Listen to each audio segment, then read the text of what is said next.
দীর্ঘ স্প্যান সেতু তৈরি করা হয়েছে। এপ্রিল 2023 থেকে এখন পর্যন্ত প্রায় 30 কিলোমিটার রাস্তা নির্মাণ করা হয়েছে এবং 5টি জনবসতি সংযুক্ত করা হয়েছে। বর্তমানে PMGSY-1 এর আওতায় 156 কিলোমিটার দীর্ঘ 10টি সেতু এবং 42টি সড়ক নির্মাণের কাজ চলছে। PMGSY-2 এর আওতায় 45 কিলোমিটার দীর্ঘ 10টি সড়কের আপগ্রেডেশনের কাজ চলছে। PMGSY-3 এর অধীনে 232 কিলোমিটার দৈর্ঘ্যের 32টি রাস্তার অনুমোদন দেওয়া হয়েছে। রাজ্য সরকার সমগ্র রাজ্যের সার্বিক পরিবহন পরিকাঠামো তথা লজিস্টিক উন্নয়নের লক্ষ্যে উদয়পুরে মাল্টি মডেল লজিস্টিক পার্ক নির্মাণের জন্য জমি চিহ্নিত করেছে। বিস্তারিত প্রকল্প প্রতিবেদন তৈরির কাজ চলছে। জাতীয় মহাসড়কের কথা যদি বলি, রাজ্যে 923 কিলোমিটার দৈর্ঘ্যের 6টি জাতীয় মহাসড়কের মধ্যে প্রায় 490 কিলোমিটার ইতিমধ্যে ডাবল লেন স্ট্যান্ডার্ডে উন্নীত করা হয়েছে। 229 কিলোমিটার দৈর্ঘ্যের আরও 4টি জাতীয় মহাসড়ক ঘোষিত হয়েছে। আগরতলা বাইপাসে ওয়েস্টার্ন বাইপাস টেপ হোল্ডার সহ 4 লেনের সড়ক নির্মাণের কাজ শুরু হয়েছে, যা বিমানবন্দর হয়ে NH8 আগরতলা বাইপাসের আমতলী নিকটবর্তীর সঙ্গে NH108B মহাসড়কে লেম্বুছড়া নিকটবর্তী সংযোগ স্থাপন করবে। প্রাক নির্মাণ কার্যক্রম চলছে।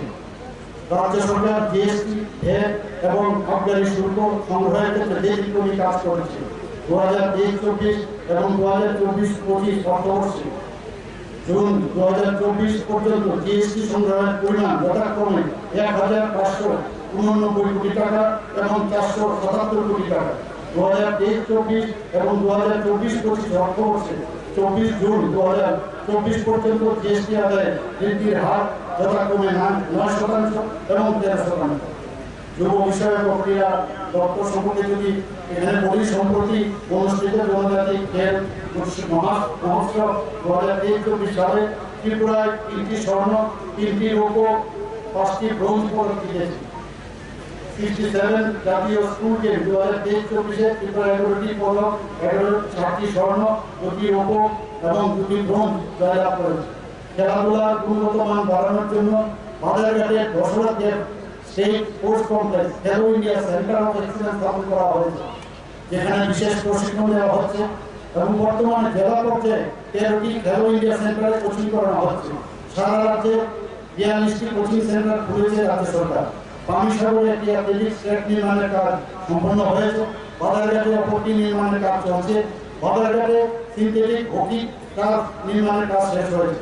পানিসাগরে রিজিওনাল কলেজ অফ ফিজিক্যাল এডুকেশনে সুইমিং পুলের কাজ শেষ হয়েছে। রাজ্যে মোট 7টি সিনথেটিক ফুটবল টার্ফ নির্মিত হয়েছে।